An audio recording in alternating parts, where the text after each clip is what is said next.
melulu beribadah tanpa berusaha dunia. Padahal Allah masih menempat engkau pada golongan orang-orang yang harus berusaha kasab untuk mendapatkan keperluanmu harian. Maka keinginanmu itu termasuk syahwat hawa nafsu yang samar, yang halus. Sebaliknya, keinginanmu untuk berusaha kasab, padahal Allah telah menempatkan dirimu pada golongan orang yang melulu beribadah tanpa kasab, tanpa usaha. Maka keinginan yang demikian bererti menurun dari semangat dan tingkat yang tinggi. Sebab kewajipan seseorang hamba menyerah kepada apa yang dipilihkan oleh majikannya, oleh tuannya. Lebih-lebih lagi apabila majikan itu Tuhan Allah yang mengetahui benar-benar apa yang menguntungkan baginya dan apa yang menyusahkan.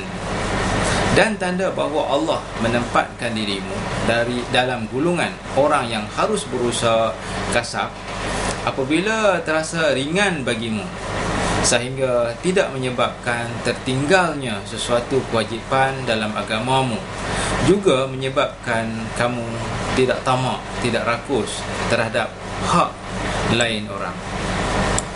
Dan tanda bahawa Allah telah mendudukkan dirimu dalam golongan hamba yang tidak berusaha iaitu tidak berusaha kasab. Kasab ni maksudnya mencari kehidupan. Apabila Tuhan memudahkan bagimu keperluan hidup dari jalan yang tidak tersangka, kemudian jiwamu tetap tenang ketika terjadinya kekurangan, kerana tetap ingat dan bersandar pada Allah, pada Tuhan, dan tidak beroleh dalam menunaikan kewajipan-kewajipan. Syaitan sebagai musuh manusia tidak suka bila melihat manusia itu tenang. Maka ia datang membisikkan kepada manusia supaya tidak puas terhadap apa yang telah diberikan oleh Allah padanya, dan selalu membayangkan kepadanya kesenangan, kemewahan, ketenangan lain-lain orang untuk membangkitkan tamak dan rakus, iri hati terhadap apa yang bukan baginya.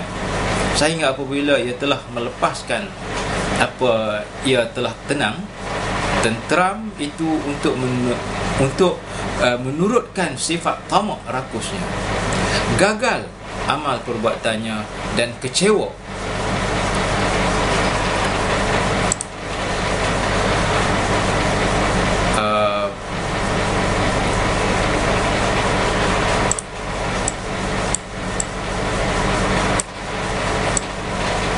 Di dalam surah Al-A'raf ayat 20 yang bermaksud, syaitan berkata, Tuhan tidak melarang kamu mendekati pohon itu, melainkan supaya kamu tidak dapat capai kedudukan malaikat atau tidak dapat kekal dalam surga. Ini kata-kata syaitan memujuk Adam dan Hawa. Kemudian dalam surah Taha ayat 120,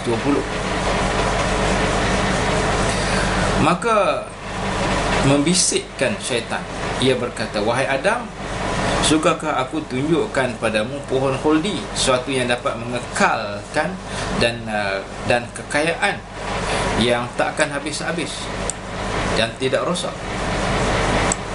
Itu adalah pujukan-pujukan syaitan. Seseorang telah berkata, iaitu dia kata macam ni, beberapa kali saya telah meninggalkan usaha kasab atau usaha dunia ni, tetapi terpaksa kembali kepada berkasab, berusaha untuk dunia ini, sehingga akhirnya akulah yang ditinggalkan oleh kasab itu, oleh berusaha pada dunia. Maka tidaklah aku kembali padanya. Seorang murid merasa bahawa untuk sampai kepada Allah dan masuk di dalam barisan para wali dengan sibuk pada ilmu zahir dan bergaul dengan sesama manusia agak jauh dan tak mungkin. Lalu ia pergi menghadap kepada gurunya. Tiba-tiba sebelum ia sampai bertanya, gurunya bercerita, ada seorang terkemuka dalam ilmu zahir.